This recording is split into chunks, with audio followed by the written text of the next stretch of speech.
بسم الله.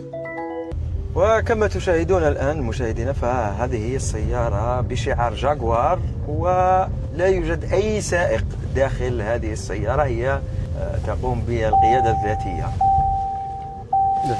دكتور، عرفنا أكثر عن هذه السيارة. السيارة هذه سيارة ذاتية القيادة، وكما تشوفوا الشعار تاعها جاكوار، هي من بين يعني السيارات اللي محترمة كثيرا. الآن هي تحترم إشارة المرور. هي توقفت حتى تكمل، لما تشوفها خضراء تكمل. عندك ظرف معين تقدر حتى تحبس السيارة تاعك وتخرج منها. متى بدأ استغلال هذه السيارة؟ أنا شفت هذه السيارة عندها ممكن عامين. معنى ليست بالسيارة الجديدة. ليست بالسيارة الجديدة، كانت في التجربة، في إطار تجربة.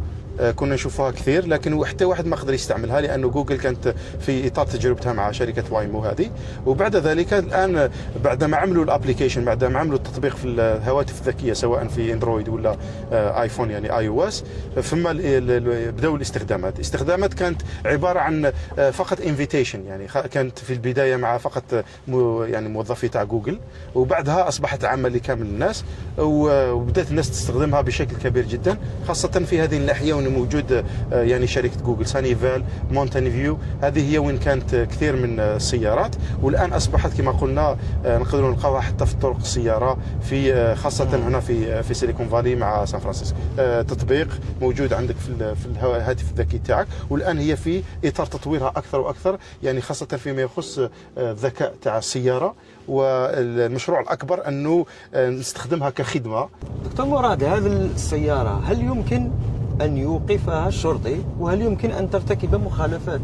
والله سؤال مليح على بال، عجبني بزاف. شوف نديروا نعيطوا لجيميناي، بس كان نخدم مع جيميناي. أنا ذكاء صناعي في الذكاء الاصطناعي. ذكاء في صناعي، باش ما هكذا ما نهضروش هضره هاك ولا هاك، نسقسيهم. سؤال جميل جدا، دوك نشوفوا مع جيميناي ويقول لنا هاكي. هاي السلام عليكم جيميناي، صافا لاباس؟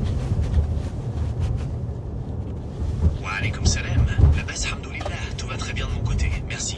يعطيك الصحة. شوف عندي واحد صاحبي هنايا قال لي رانا في واحد السيارة هنا ذاتية القيادة، تمشى وحدها يعني، وسقساني راني في كاليفورنيا في سانيفال، قال لي لا بوليس كيفاش تقدر تحبسها هذه؟ ما كانش عندي جواب، يعني سؤال مليح. واش تقولنا نتايا؟ موضوع رائع وملفت للانتباه، خاصة وأنتم تجربوا التكنولوجيا هذه بأنفسكم. بالنسبة لسؤال صاحبك، نعم الشرطة تقدر تحبس سيارات وايمو في كاليفورنيا. البروتوكول يقول أن السيارة مبرمجة باش تتعرف على إشارات وتنبيهات الشرطة وتوقم بأمان، وحتى إذا صار أي مشكل عندهم فريق دعم فوري يتدخل ويساعد في الموقف.